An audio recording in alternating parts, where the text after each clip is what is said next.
Hey Waffle Gang, I do hope you are well. My name is Mark and today we're checking out some more Reddit stories. And if you do love a Reddit story, why not consider hitting that like, subscribe, maybe that notification bell too. And let's crack on with today's first story. Much love, guys. Now today's first story comes from the Am I Overreacting subreddit from 929225 and it says, Am I Overreacting? Husband rubbed poo on my pillow. Now, just a quick warning before we do get into this, it does contain talk of domestic abuse, and obviously there's going to be talk of poo within the story, so if you are eating at this moment in time, you might want to skip the story, totally up to you, and let's crack on with it. A few years ago, my husband was absolutely desperate to get pet guinea pigs. I was reluctant as I work a busy job and struggle with my health due to lupus. I didn't want to be left to look after them myself. He is very fickle and I knew he would get bored of them. This did end up happening, and after a couple of years, my husband said he no longer wanted our guinea pig and we should take her to a rescue. I was horrified as I believe we have made a commitment to look after her and I'd be so sad to give her away. He then said the only way we could keep her was if I took over all her care, mainly cleaning her cage. I was not happy with this because of the reasons I mentioned above, but he said if I didn't agree, then she would have to go. So I felt I had no choice. One day, I was cleaning her cage as he was continuing to refuse to do this, and he ended up getting annoyed. I told him it was really unfair as I wasn't feeling well and had been working until 7 p.m, whereas he had been home from around 3 p.m. This is the case most days. I was using a rag to clean the cage and turned around and threw it in his direction and said he could finish it off. I want to make it clear that this did not hit him, nor was it intended to hit him. It was simply so he could have the rag to finish cleaning, obviously done in frustration. I was shocked at what happened next. In a split second, he picked up the rag and came running towards me in a complete rage. I actually wondered if he was going to hit me. He ran straight into our bedroom and started rubbing the rag all over my pillow, smearing guinea pig poo on it in the process. As I mentioned earlier, I have lupus and inject immunosuppressants, meaning I don't have a functioning immune system. I had just injected a few days before, so I was so freaked out and was shouting at him to stop because of this. I never received a proper apology for this, and he just kept blaming me, saying it was because I threw the rag at him, and I shouldn't have done that.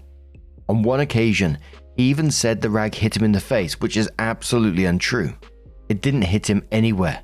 I have just had to move on from this and bury my feelings about it, but it did scare me. And I don't know if I'm overreacting. What's your thoughts? The top commenter said to OP, I want to be gentle with you as much as possible when I say this, but you need to start pulling back from this relationship. If you don't find it in your heart right now to outright break up with him, go on a break or outright divorce him. You really need to start pulling back from this relationship emotionally and physically. That type of behavior is a precedent for immature and violent behavior that can come in the future. Knowing that your immune system is very sensitive and can easily be compromised by something like that is extremely malicious and intentional. Anybody else reacting to your frustration would have walked out of the room to calm down, talked it out with you right then, or would have picked up the slack and cleaned out the guinea pig's cage, since he wanted it to begin with. It is incredibly selfish for him to pin the responsibility of a pet that you initially did not want onto you. I need you to understand that this is not a healthy dynamic. And this is an example of areas in your marriage where he could also fail you in more serious conditions. Please think this over, OP.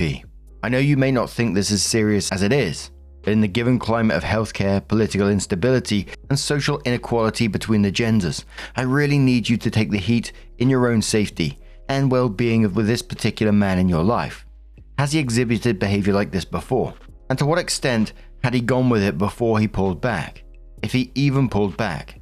Please think these types of thoughts over and reach out to someone that you trust in your personal life about their perspective on what happened as well.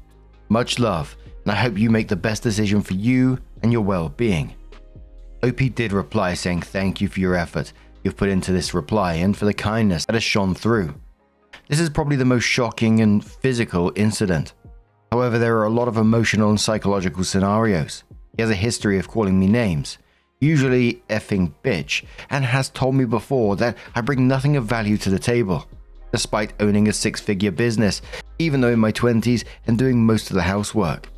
He's also said that no one else would want me, etc. But the next day, I'm the best wife in the world.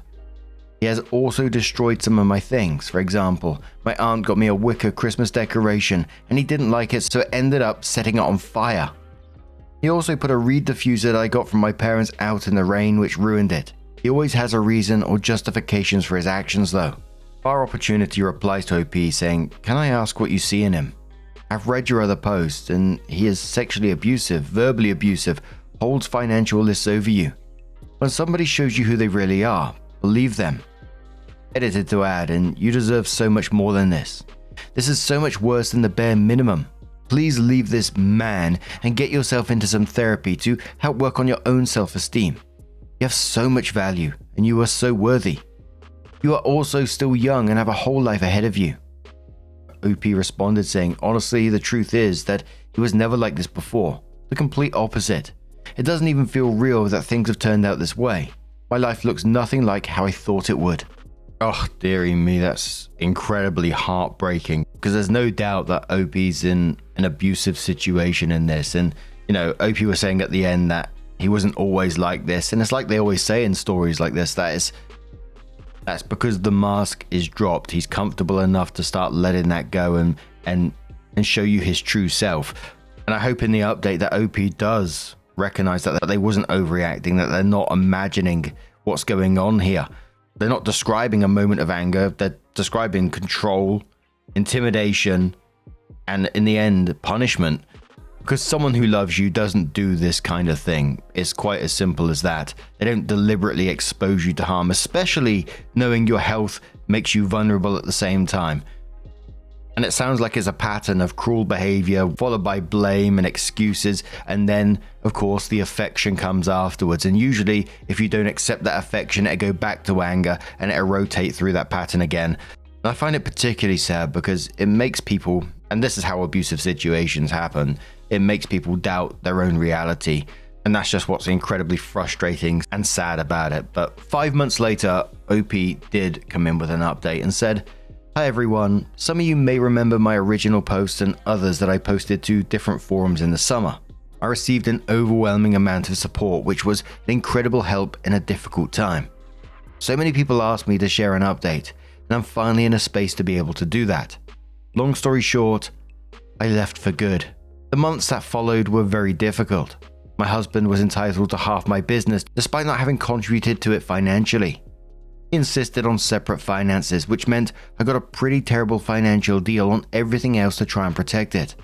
I did in fact have to pay him back for the one time he paid for my petrol in 2022 in the settlement. Within weeks, it became obvious that another female was staying in my house. When I came back to get my things, he had dumped most of them in a spare bedroom and covered them up with blankets and towels. He then started putting my mail in a cupboard with this new girl's things so that I would actually have to move them out of the way to get my letters. There were condom packets littered all over the place along with receipts left lying from restaurants. Eventually it became too hard to go back and I just left the rest of my things. Meaning I only really left with my clothes and sentimental items. I decided it wasn't worth the trauma of discovering what he'd left for me to see next. It wasn't long before I found out that he had started selling everything I'd left behind on Facebook. I decided not to rise to it. It's just stuff at the end of the day. However, I have to say I am doing really well. As many of you predicted, my health improved as soon as I left, and I actually haven't injected my immunosuppressants since, which is huge considering I injected every month for over 3 years. I've just bought a beautiful house that I love, and I feel as though I am slowly returning to myself and remembering who I am. I never expected to be single at 29, when all my friends are married and have babies, but I know now that there was no other option. I just want to thank everyone who took the time to comment on my original posts. Every single comment made me reflect on my situation, and I read so many of them over and over again to help me to gain strength. The kindness of strangers has been instrumental in getting me to where I am now. I hope I can live my life paying it forward. I know I have a lot of healing left to do, but I am 100% on the right path. Thank you again. Miss Toe Goat says, "Wow, congratulations. It's so hard to leave and start over, but you did it. Wishing you the best for your bright, bright future and all that will come with it. OP says it's the hardest thing I've ever done, but I hope that it will pay off. Thank you. And Dinty Boy says, what you did for yourself will pay off for the rest of your life. OP says, love this, and thank you so much. What a nasty bastard he is. The way he tried to punish her after she left, both financially and emotionally. To me, it was just showing, it wasn't about that particular moment of anger or whatever it was. It was always about this control. And it always makes me think after situations like this about the next woman that comes across. I feel deeply sorry for that person who crosses his path because, again, the mask will probably be on for a little bit, then it'll slowly slip off till he shows his true self. Because let's face it, he's not going to take any real accountability. He's not going to change anytime soon. He's shown that the way he reacted straight after OP left him. But right now in this situation, what matters the most is that OP got out. Her health improved, which sounds absolutely amazing. And she's starting to love herself at the same time, which, let's face it, takes incredible strength. And I really do hope that she's proud of herself for what she's done. But what do you guys make of this situation? How would you deal with it if it was you? Let us know your thoughts down in the comments below, and let's move on to another story. Our next story comes from Pepper Alternative 905 from the Am I the Arsehole subreddit, and it says, am I the arsehole for not supporting my cousin who shaved her head due to cancer? I know the title sounds terrible, but please read first before judging. A few months ago, my cousin, whom I'm close with, was diagnosed with breast cancer. She was extremely lucky though, because it was caught very early. It is not spread, and she had a lumpectomy to remove the tumor. The last I knew, she was recovering wonderfully, and the doctors believed she was in the clear and making a full recovery, other than needing to go in for frequent checkups for a while. So thankful. However, yesterday, I was shocked to see she posted one of those videos with emotional music of her husband shaving her head, discussing about her fight. Immediately, I panicked and called her, thinking something happened and they found it had returned. When I asked her what happened and if she was okay, she said she was fine but sounded annoyed. So I pressed further. What happened? I saw you shaved your head. Do you need chemo? Is it back, etc.? She again insisted she was fine. So I flat out asked why she cut her hair then, to which she replied, it's what you do when you have cancer. I got really confused at first, but then remarked something along the lines of, that's wonderful that you're shaving out of a solidarity of everyone fighting. She huffed again and said no, she didn't do it out of solidarity. She had to cut her hair, and she was annoyed that she had to and complained for a solid 5 minutes about how she was going to take care of a bald head. She was going to look awful with short hair, will constantly need to wear hats this summer, etc. I'm completely baffled at this point, and I'll admit I was a little annoyed.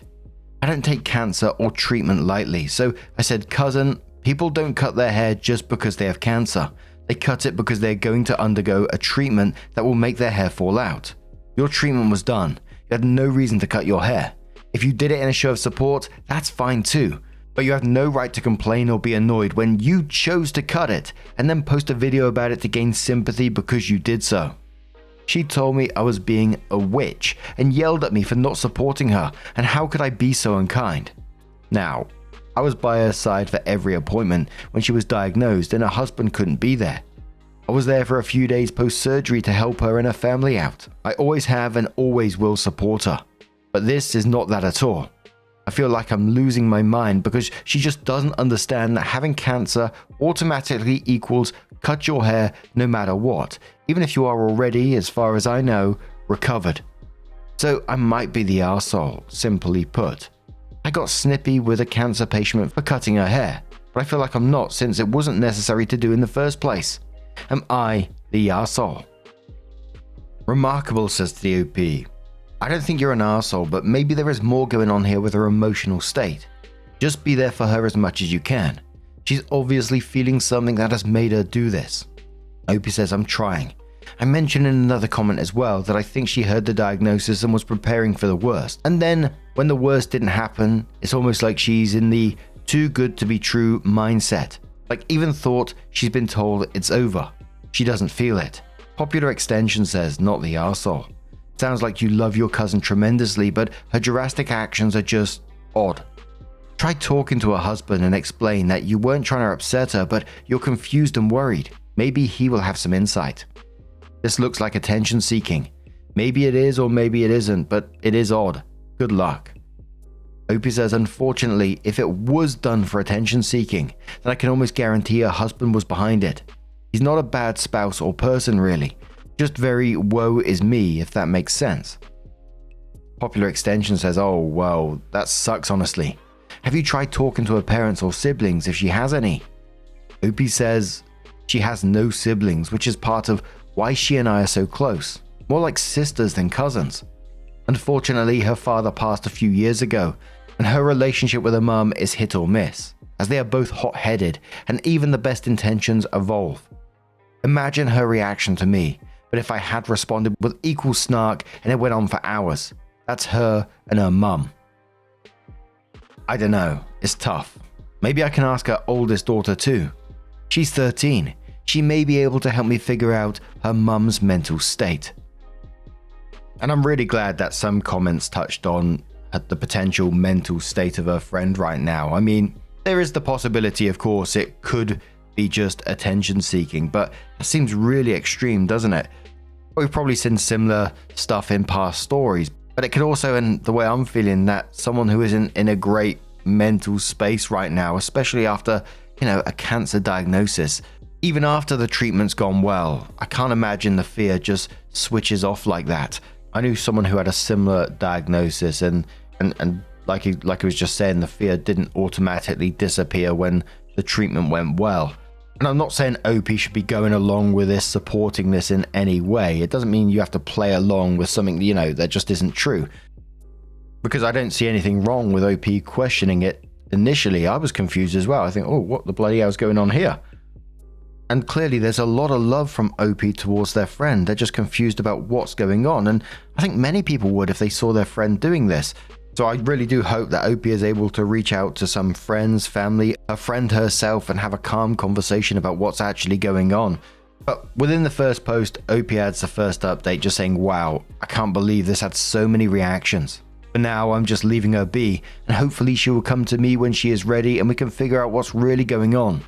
If we do, I'll be sure to post an update. Also, to the people who told me I was judging her and it's not my place what she does with your hair. I would just like to clarify that I told her why people with cancer cut their hair, because I feel like she should know that cancer does not automatically equal cutting your hair. I wasn't telling her she shouldn't cut it, that's her choice. But what I was telling her, she shouldn't complain about having it done, since she did this of her own free will. Regardless, I admitted in several comments that I did not handle it correctly, and this was not the best response, and I own that 100%. But OP did come back in to update the post and says, my original post got a lot more responses than I thought and had a lot of people calling my cousin an idiot. So I just wanted to give an update. Some of you said her head was not in the right place, and some of you also asked about her husband. It was a combination of those that turned out to be the truth. It had been about a week and my cousin called me to come over and talk to her. When I got there, I immediately apologized for my reaction to her actions, and I assured her that I will always support her no matter what, and that I was just confused or in shock, and I didn't think before I spoke. She started bawling and told me that she felt like she was so stupid for doing what she did. She told me that ever since her cancer diagnosis, she feels like she's just been walking around feeling lost.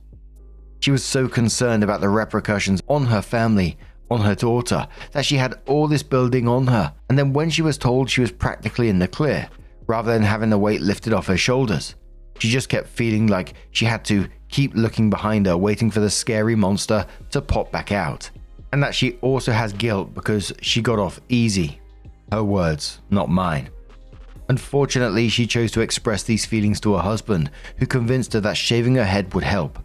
A bunch of bull about how it would help her feel more in control and would be empowering. As I said in some comments, her husband is very much woe is me, so I'm sure him getting a chance to show how he was just oh so supportive as a husband was right up his alley. He ultimately was the one that took the video, added the music and posted it on her page. In no uncertain terms, I told her that her husband is an idiot, lol, and that she should probably have asked someone else's opinion first. Heck, even a 13-year-old would have talked her out of shaving her head for goodness sake. We spent a long time looking at pictures of celebrities who had shaved their heads and how they styled it as it grew back out to help her. And I offered to go help her get some wigs if she wanted to as well. And that regardless, she is still beautiful and she can totally own a bald look. I also recommended that she speak to some professional about what she is feeling. She agreed this was a good idea and will start looking for someone. Ultimately, we're in a great place. Grumblecake says to OP, I'm glad you guys spoke and that she's opened up to you. But yikes, does her husband have some kind of Munchausen's thing going on? That part sounded very weird. OP says, so I tried to post it as part of the update, but a mod yelled at me. Let's just say he and I had some choice words about it, and he knows never to pull that crap again. Commenter says, whoa, how did he even try to defend it? OP says, lol, I don't know if I let him get a word in, but I didn't. He just kind of sputtered and I just walked away. Ipsum says, I'm really happy you're able to help her feel better. This is a really wholesome update. Unfortunately, your cousin's husband acted like an idiot, but your cousin is still going through a lot emotionally, and I'm glad you're there to support her while she's going through it. Best of luck to you and your cousin. OP says, I didn't think to put it all in the original post, but through all of her appointments except for 1 or 2, I was the one that was there. Her husband just always gave the excuse that he just can't leave work like that, and assured her he would rather skip these appointments so that he can take the time off and she really needs him. As a gaslit wife, I can see where she would have thought that he was doing it for her benefit. But as third parties looking in, we can see how much of an incomparable arse it makes him. I didn't bring up her marriage at this point. She has enough on her plate. I did have some words with him myself though. If I ever see this happening again, I'm intervening on her behalf. Otherwise, I will wait until she seems to be doing better and then maybe suggest she consider whether this marriage is beneficial for her and a good model for her daughter. Coffee Historian says, what a jerk. If his wife didn't need him during her appointments, when in the world would she actually need him? I hope she leaves him and finds someone better. OP says, he claimed he would take off when she got sick so he could take care of her and their daughter while she recovered. Which he would have known she wasn't going to get sick if he would have just gone in the first place so he could understand their treatment plan. He did take off the day of and after surgery, since they were Thursday and Friday, but he's been at his job for years, so I know he's got more than 2 PTO days, and I was also there for both of those days during the hours my kids were at school. He helped sponge bathe her, and that was pretty much the entirety of his contribution. Now, I'm super glad that OP was able to talk to Cousin and really talk it out and get to the bottom of what was going on. And Cousin clearly wasn't in a great place after a diagnosis. You know, she's dealing with fear, guilt, and the feeling of waiting for it to come back. But what about the fucking husband in this situation? Holy moly, instead of, encouraging her to get some professional help, maybe talk to a professional about it and helping her, he suggested this head shaving thing, filmed it, edited it, and posted it to socials. While she was clearly vulnerable and really struggling mentally with a lot and not thinking straight, he went down this path. What an absolute arsehole. I just hope after this that OP keeps supporting her and leading her down the right path and keeping an eye on this guy because he's something else, right? But now I'm going to turn this one to you guys. What do you guys make of this situation? Maybe you got a different thought on the matter. Let us know your thoughts down in the comments below. Now, just a huge thank you for being here today, getting involved in the stories, your love, your support, your time. It always means the absolute world to me. So thank you so much for being here, and hopefully I'll see you in the next one. Take care and much love.